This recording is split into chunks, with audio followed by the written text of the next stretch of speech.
Unless you grew up in the tri state area, you may not be familiar with Hoboken, a small city just across the river from NYC. When I lived in New York, I didn't spend too much time in Hoboken, but in 2021, our lease renewal was coming up, and instead of renewing our lease at our apartment in Queens, we decided to make the move across two different rivers and through two different tunnels, or three different tunnels, maybe, all the way over to Hoboken. That was 4 years ago, and sitting here now, I can safely tell you that's one of the best decisions that we've ever made. Today's episode is essentially going to be a virtual tour of Hoboken, my neighborhood. I'm going to share some basic facts about Hoboken with you, maybe some of its claims to fame that might make you say, oh, yes, I have heard of that before. Talk a little bit more about why we moved here, how it compares to New York City, and what the vibes are like in Hoboken. And I also want to share some of the top things to do if you're visiting here. I'm going to walk you through my ideal day in Hoboken if you only have like 12 hours to come and visit.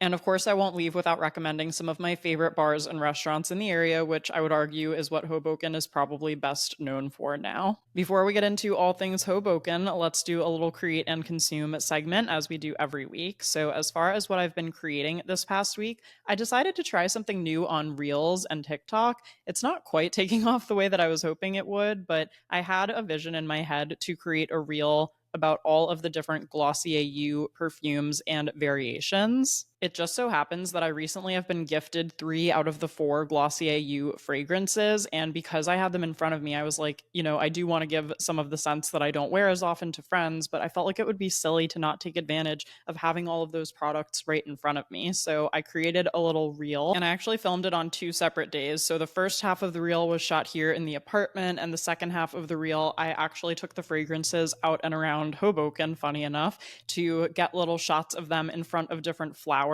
that kind of had the same colors that the fragrance bottles have. Then I came home and stitched it all together and I added in a voiceover, and that is how the reel ultimately turned out. So I will link it in the show notes. I would love your feedback on it. Honestly, I feel like it's a little different from stuff I normally do, but it's more like the type of stuff I see myself doing more of. And I hope it's the type of stuff that a brand would really like, that really shows exactly the features and the benefits of their products. So I was feeling pretty good about that one. And then as far as what I've been consuming this week, I am recording this episode the night after the Love Island USA finale concluded.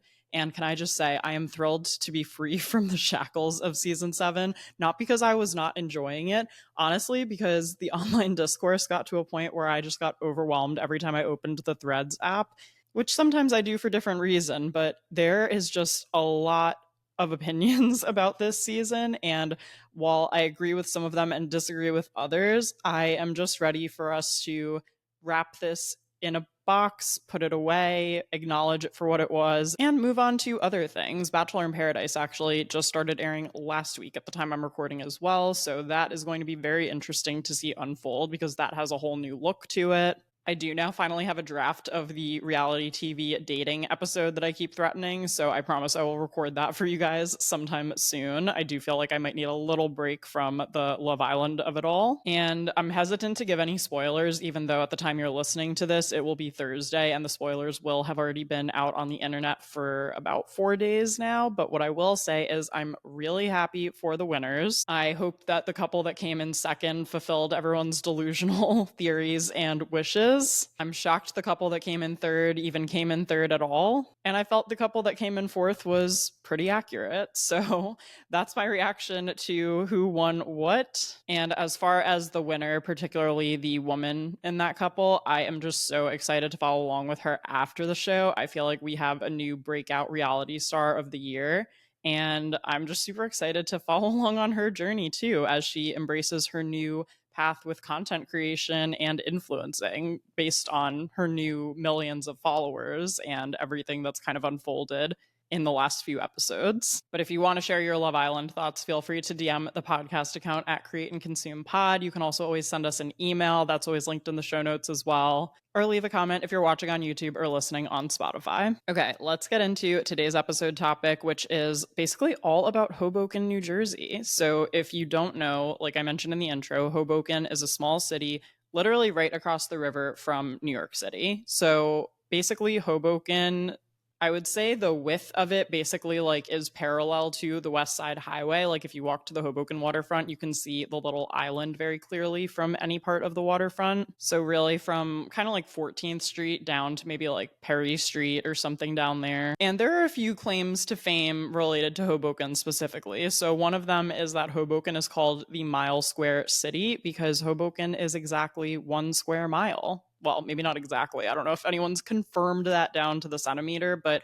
basically Hoboken is a rectangle and it is a grid. It is extremely walkable and it's really easy to get around. Another claim to fame is Frank Sinatra was born here. You can actually walk by his birthplace around, I know it's on Monroe Street. I think it's between 4th and 5th Streets, where there is actually a little almost like Hollywood star sign plaque where it says Frank Sinatra was born here. So you can actually go see where he grew up. And Hoboken is also home to the first known baseball game on record played in Hoboken at Elysian Fields in 1846. And if you go stand on the corner of 11th and Washington, you can actually see on each street corner of that intersection, they have like first base, second base, third base, and home plate outlined in the concrete. So you can kind of get a visual of where the game actually was. And there's a little monument that says first game of baseball played here. So that's pretty interesting. Also, the show Cake Boss, Carlos Bakery is here. That's another one that I know people like to point out. Okay, so why did I,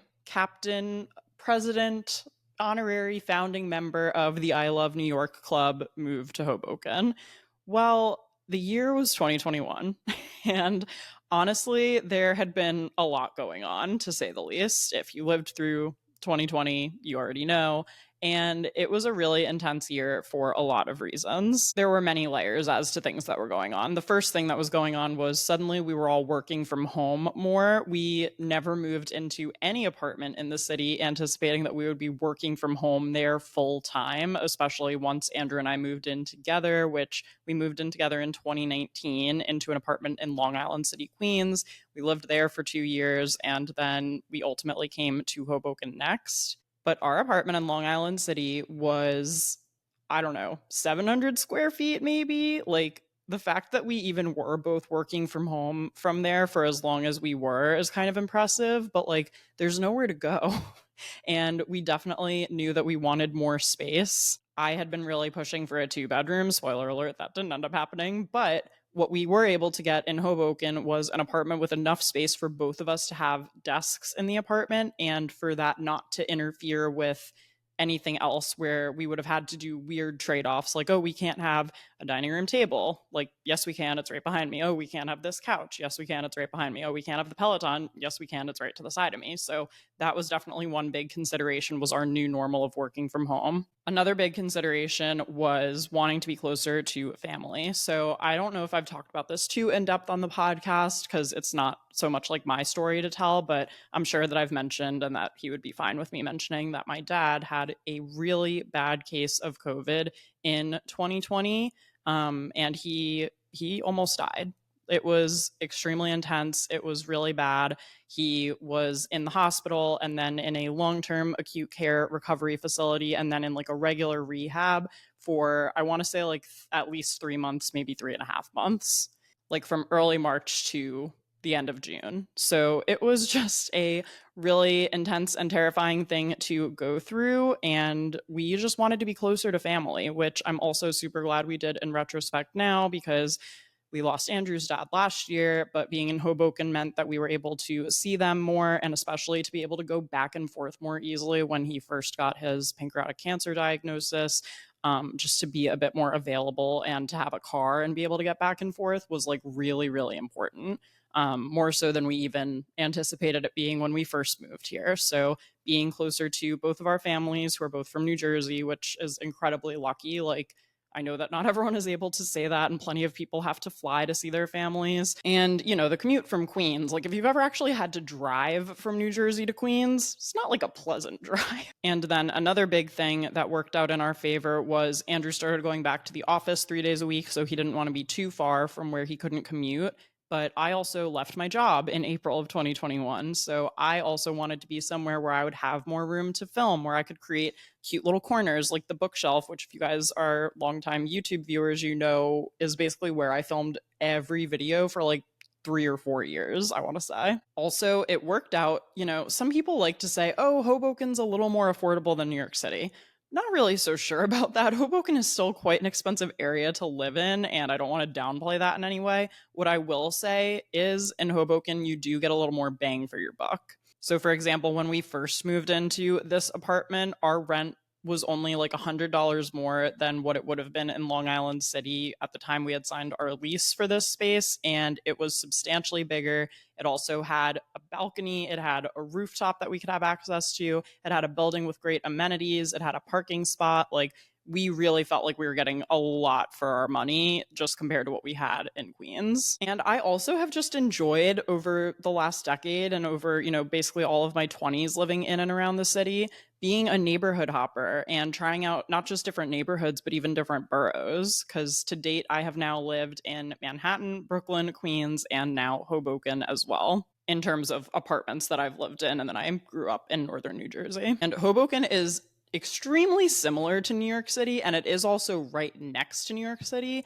But I do want to say that it is different from living in New York and being there immediately. It feels so similar because we're so close, but living in Hoboken, we are living in New Jersey. So that already just means, we have different like voting districts and government officials and tax policies and all these different things. And it is definitely not the same losing access to like a direct subway line. I will say we do have the path to get into the city. We do have buses that run into the city through the Port Authority. And we do also have a ferry that goes from Hoboken to the west side of Manhattan. However, being off a direct subway line is obviously just a different experience. And also, depending on where you live in Hoboken, you may not be as close to a bus stop or a path station. The good thing about Hoboken is you're really never more than like a 25-minute walk from somewhere. So, in theory, I can walk anywhere. For example, the path is kind of a far walk from where we currently live in Hoboken. So, if I did want to actually take the path into the city, I either have to figure out another way to get myself there. I could maybe use the Hop, which is a free shuttle service that Hoboken has, or maybe I have to Uber to the path if I am really in a rush or something. Or I have to plan 25 minutes to actually walk myself there and hope that it's not freezing if it's January or boiling hot if it's August. So even though it is extremely accessible to New York City, it's not as accessible as New York City in my experience, because I have always in New York lived only like a few blocks from a subway, which really meant that I could get anywhere very, very quickly. So just adding on a whole different transit system to that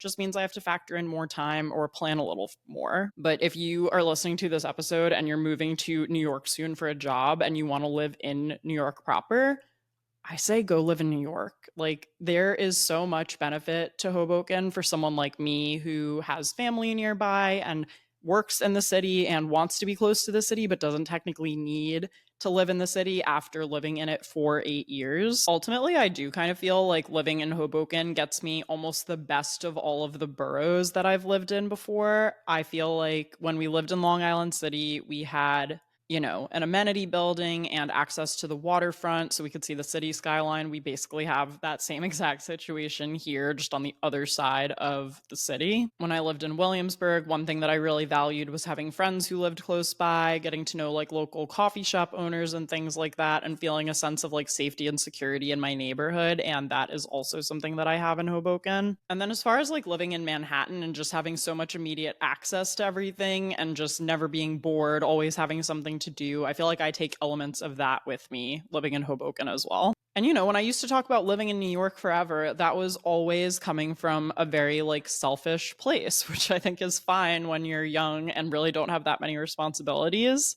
But like realistically, in terms of what I see for myself, like career wise, like money wise, like family wise, there's so many other little components that like they started out as little things early on in my 20s, but throughout my 20s and now obviously in my early 30s, your priorities shift. I feel like that's the best way to break it down and explain it.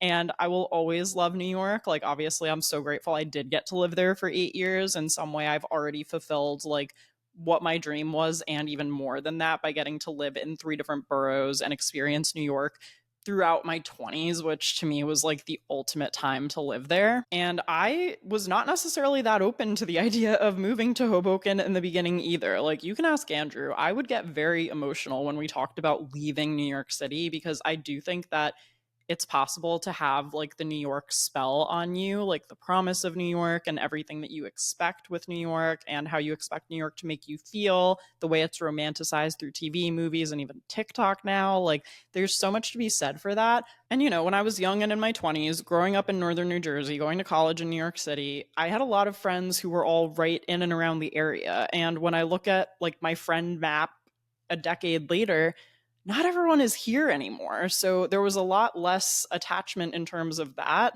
That gave me a little bit more wiggle room and flexibility to like open my mind to the possibility of what could even moving to Hoboken do for me. Okay, let's talk about the overall vibes in Hoboken in terms of who actually lives here. And I think if you take a quick glance around, like if you just find yourself on a street in Hoboken and you look around, you might get one impression, but I think that it's actually more diverse than people give it credit for, especially like in terms of age. I feel like there is the implication that Hoboken is a really like young person's town, but I have definitely seen, like lifers who I feel like were born in Hoboken or Jersey City and who have just stayed here and have loved it because it's like a walkable neighborhood. Again, it's so close to the city.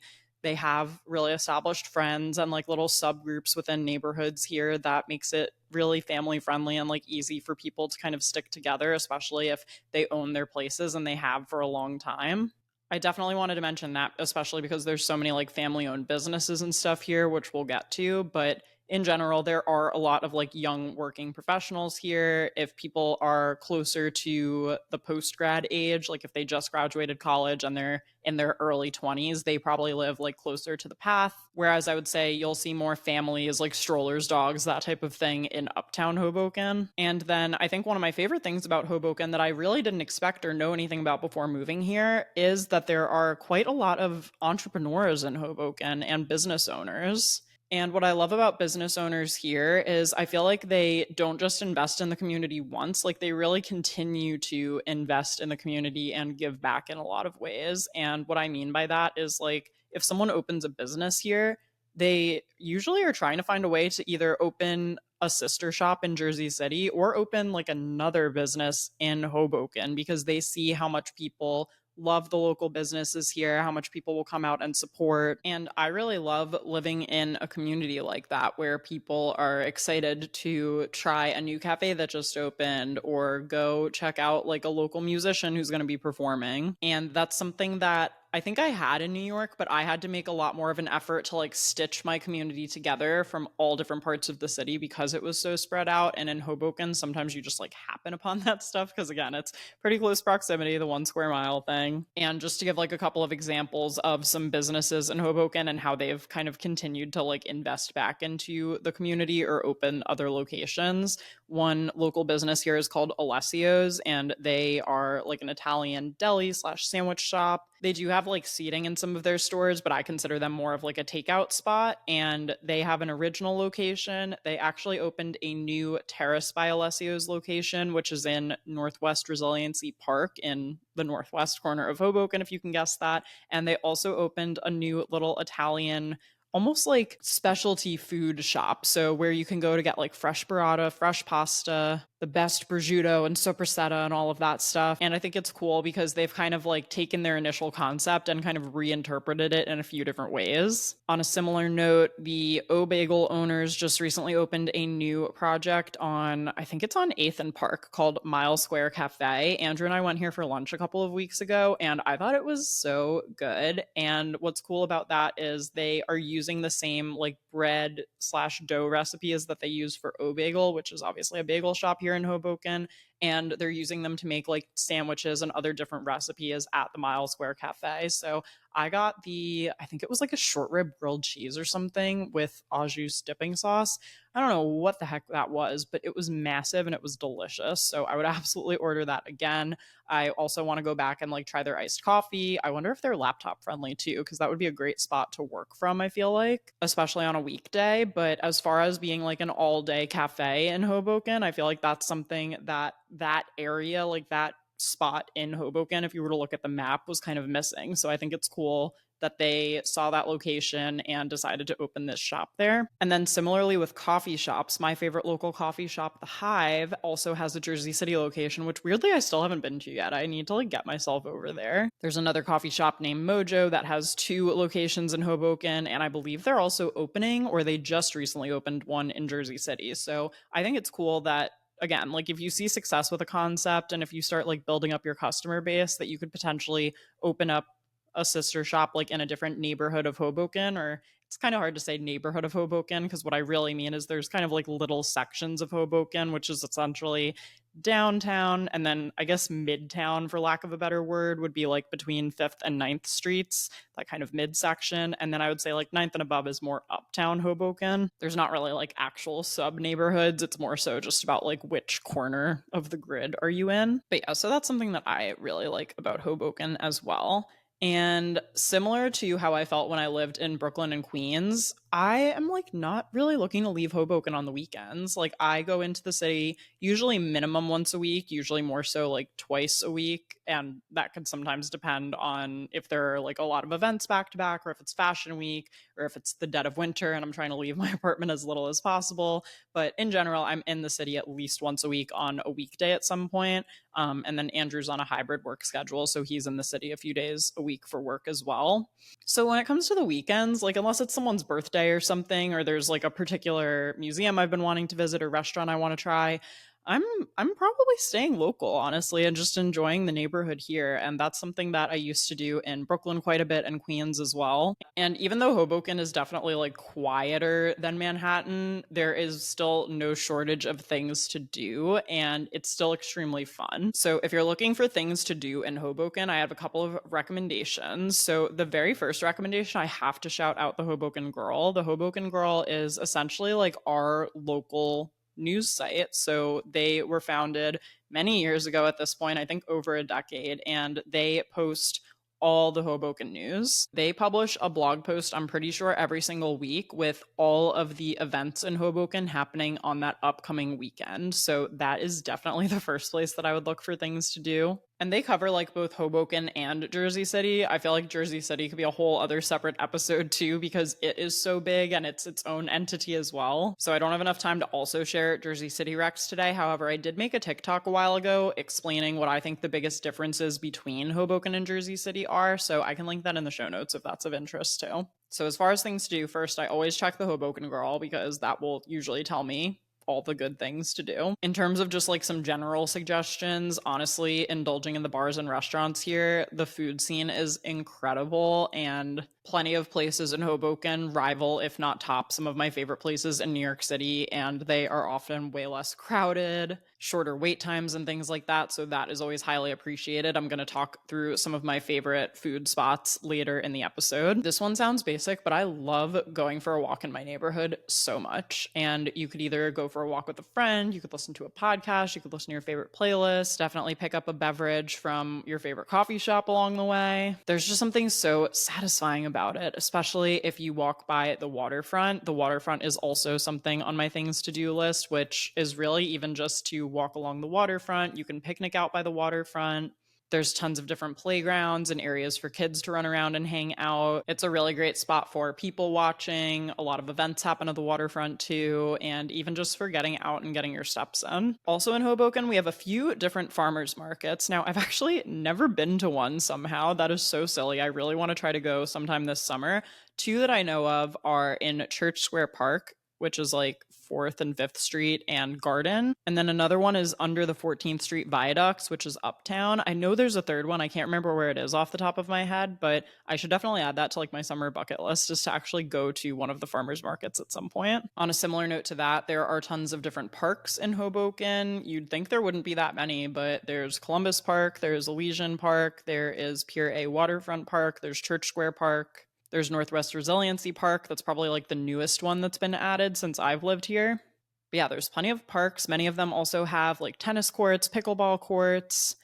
what is it called when water squirts out of the ground? It's like a mini water park for kids during the summer months. Those are all on like full force right now. And I have seen so many parents bring their kids to those in the last few weeks. It's actually crazy. Lots of different playgrounds and things like that. I put the Hoboken Library on here, honestly, just because I love the Hoboken Library. I love that I can request books online. I love that it's like smack in the center of Hoboken. So wherever you live in Hoboken, there's basically no excuse. Like it's going to be a short walk from wherever you live. And they seem to have lots of events and programming as well. And another cool thing about them is you can borrow stuff from there that isn't just books. Like I'm pretty sure they have a cornhole set. I think they have like different filming equipment and stuff. So you can use the library to do so many different things. Shout out to libraries. I know that they make fun of them on Parks and Rec, but they're actually so important. Hoboken also has an intramural sports league called the Hive. I believe they have different like seasonal teams, so you could sign up for like fall kickball or winter soccer and stuff like that. Honestly, if I were like 22 and also probably single and like didn't really know that many people here, that would be the first thing I would sign up for if I had just moved here all by myself. I'm kind of at the point now though where like I do have a lot of events after work for my job, and so that's not really feasible for me to sign up for the Hive intramural leagues where they typically play games like after typical work hours. But yeah, whenever I see people like bopping around in their Hive shirts, a lot of the groups will also like go out to a bar or something after, or they'll go get ice cream or something after. So it's fun to see like the camaraderie there. During the summer, Hoboken also does movies in the park, which is so cute. We haven't actually gone to one in Hoboken yet. Taylor and I were supposed to go to the Barbie movie last year and it actually got rained out.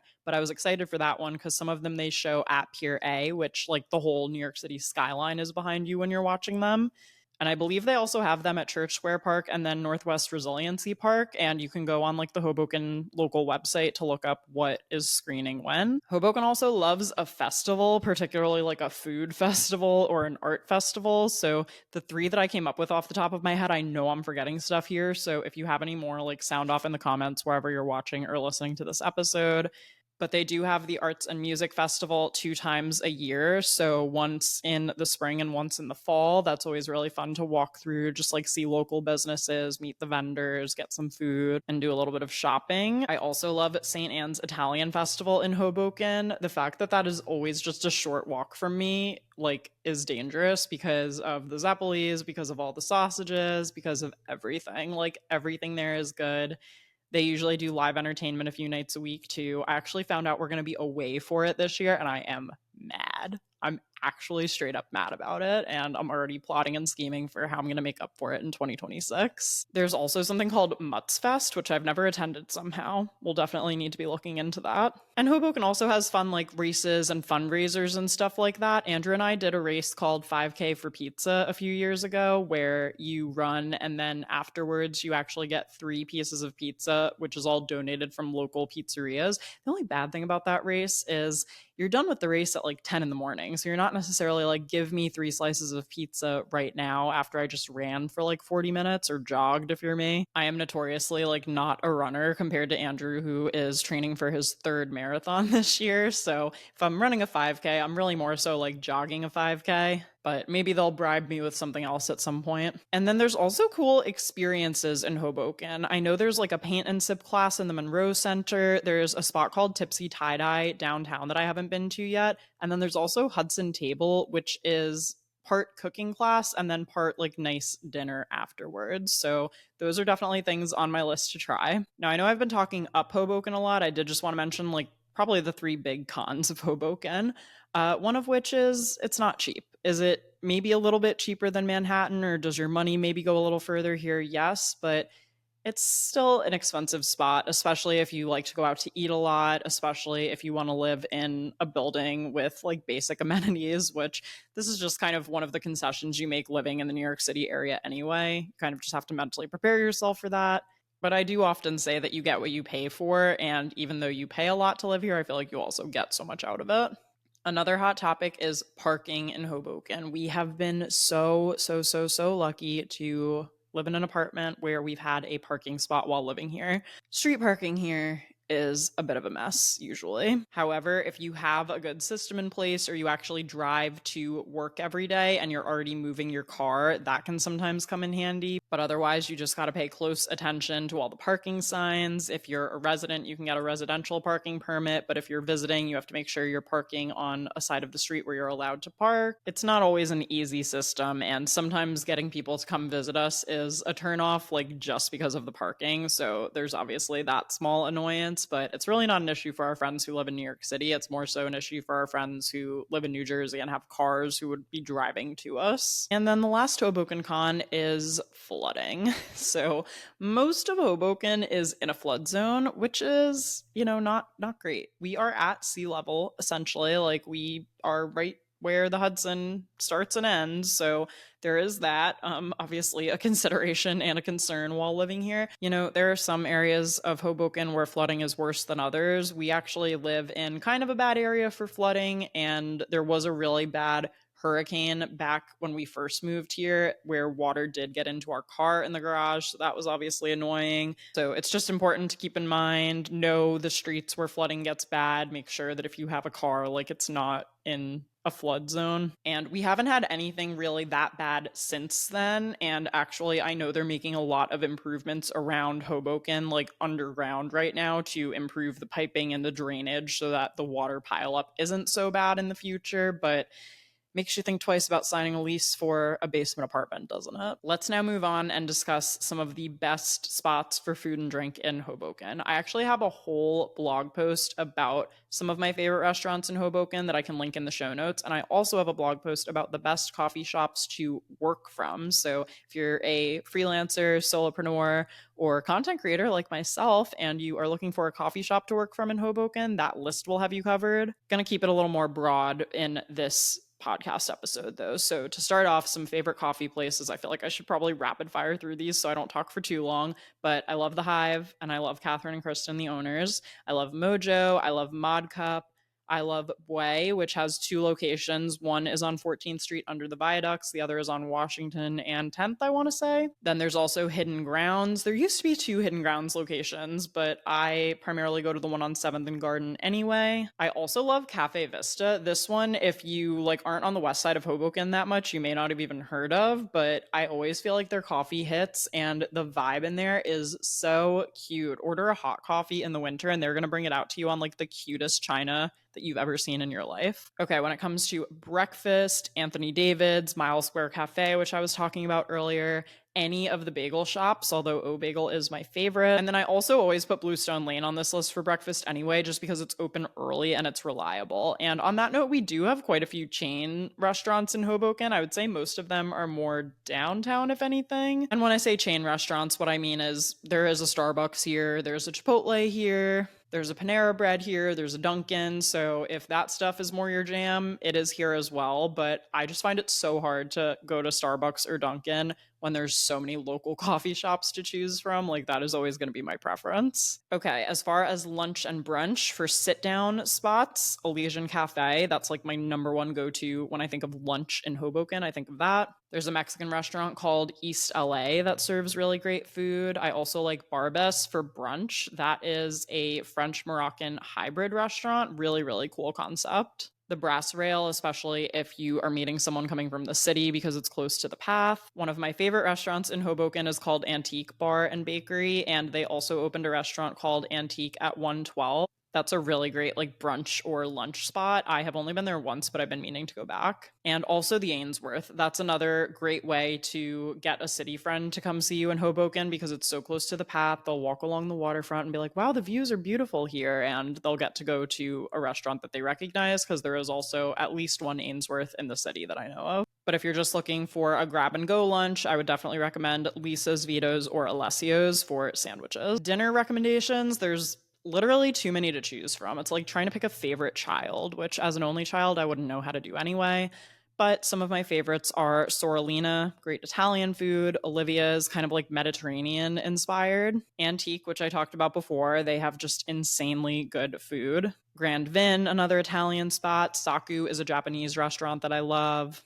Autostrada is another Italian spot. I think they're reopening this month. They actually had a fire a few months ago, which made me so sad for them. Like, my heart breaks when I think about a business having to deal with something like that. And Autostrada, of all places, is just like always good, always quality Italian food. So I'm sure they're going to have a swarm of people banging down their door as soon as they reopen because I know they are a beloved neighborhood restaurant. If you want pizza, I like Dozino and Apulia for more of those wood-fired personal pizzas, and then 10th Street for like the ultimate thin crust, and then Napoli's or Benny Tadino's if you want like your standard issue pizza. And if you want to go to like an Irish pub spot, I also really recommend O'Neill's and Moran's. I also have 3 different gelato places to recommend for you. This is where you can definitely see like that Italian Americans settled here pretty early on. Like that influence certainly still carries through. Il Laboratorio del Gelato, really good. I'm pretty sure that's where I had the cream cheese gelato, which was actually insane. Giulietta is the newest addition in terms of gelato shops. Love them. And then there's also Kikilu Gelato. I hope I'm saying that right. For some reason, I always used to read it as Kiku Gelato, but I think it's Kikilu. Okay, let's talk about going out in Hoboken. Now, I just want to start this off by saying this would be a very different guide if I was 22 years old. So, this is my 30-year-old guide to going out in Hoboken. If you want a classy cocktail, I'm going to send you to either Dear Maud if you're downtown or Olivia's if you're uptown. The cocktails at Olivia's are actually out of this world, so good. Andrew always jokes that he wants me to get a job at Olivia's so I can like learn the cocktail recipes and we could recreate them at home. But to me, there's something that just can't be recreated about that. Like, no matter how hard I try and my best efforts, it's always going to taste better when I'm sitting like at that bar drinking out of their cups and with the whole vibe going on there. You know, it's hard to recreate that at home. As far as Irish pubs go, in terms of going out, my order is Finnegan's, Carpe Diem, and then Willie McBride's. Willie McBride's moves up on the list if there is live music, though. The issue is it just kind of starts little on the late side for 30-year-old me, like an 11 p.m. start for live music, so just keep that in mind. Okay, for the beer girls, we've got some good options here, although I will say the one thing I really feel like Hoboken is missing is a brewery. I'm shocked that we don't have one here, but there are plenty in the city, plenty in Jersey City, plenty all around New Jersey, so it's not like we're, deprived of beer by any means. And on that note, Hoboken Beer Garden, such a fun place to spend an afternoon. Taylor and Connor actually had their engagement party there. Oh my God, it's such a blast. Cork City, that's the place that I would go to like bring my dad because I feel like he would appreciate their beer selection. They give every beer a grade. They have a really wide variety of like everything from, lagers, pilsners, pale ales, IPAs, stouts. Like they just really have the best selection, I would say. And then 8th Street Tavern, if you just like need somewhere to go on a night out and you want to drink a beer out of a can and watch a sports game, go to 8th Street Tavern. And if you want to have a cute night out with the girls and get like wine and apps, I would say go to Sirenetta and you could get like the seafood platter there. That's always a good time. Bin 14 is actually a wine bar in Hoboken. That one's uptown. And then just down the block from Bin 14 is Stingray Lounge. And Andrew and I have only been there once. I know my friend Lisa really likes this place as well, but I want to go back and like get oysters or something there too, because I feel like that is the correct way to do Stingray Lounge. Okay, a couple of places I still haven't been yet somehow. After 4 years of living in Hoboken, you'd think I would have been everywhere, but I have not. Here are some things that are still on my list. Augustino's, this is probably number one. This is also like the trickiest one to get into, so I feel like the timing just has to be right for that. Flower, Angelo Seafood Market, Luca Brasi's / Fiore's. I feel like those are 2 iconic sandwich shops that I have not tried yet, which is obviously something that needs to happen. Toast and Bowl, that spot looks really good too. I've been hearing a lot of chatter about Forum Coffee. Some people are obsessed with it. Some people say it's way overpriced, so need to go do some investigative journalism and find out for myself what the deal is. Metropolis, which randomly is like one of 2 rooftop bars in Hoboken. The other one is City Bistro, so I feel like I need to go to Metropolis to experience the rooftop energy. Leo's, Grandivos, and also the Waiting Room. The Waiting Room does like a themed room around Christmas time, so I feel like I need to remember in mid-November to go there. Oh, and here's a list of places that you will pretty much never run into me in Hoboken. Like if you're like, hey, I'm at this bar in Hoboken, are you around? I probably am not coming to meet you at any of these. Texas, Arizona, Pig and Parrot, Mad Hatter, Tally Ho, Black Bear, or Psycho Mike's. And it's nothing against these bars. It is just not the scene and the crowd that I'm particularly interested in. This is typically like a much younger, much rowdier, much more like single crowd. So if that's your vibe, read back the places that I just said I would never go and go to all of them. Again, I'm sure if I was like 23, 24 and single, I would be at those places all the time. But right now it's like I walk by and I just know you couldn't pay me to set foot in there. Honestly, everyone who's in all of those bars looks like they're having the time of their life, but from the outside looking in to me at this current stage in my life, my brain is just like, nope, walk away. And then just a quick shout out for some of my other go-to neighborhood spots that are not food or drink related. I typically get my nails done at 718 Beauty Bar. I really like them there. They did my wedding nails. I like going to Glow Bar for facials. They obviously have Glow Bar in New York City as well. So if you're familiar, that's like the 30-minute facial. To me, that's as long as I want a facial to be, and it's very reasonably priced. S&S Cleaners on 9th Street is where I take things when I need them to be tailored.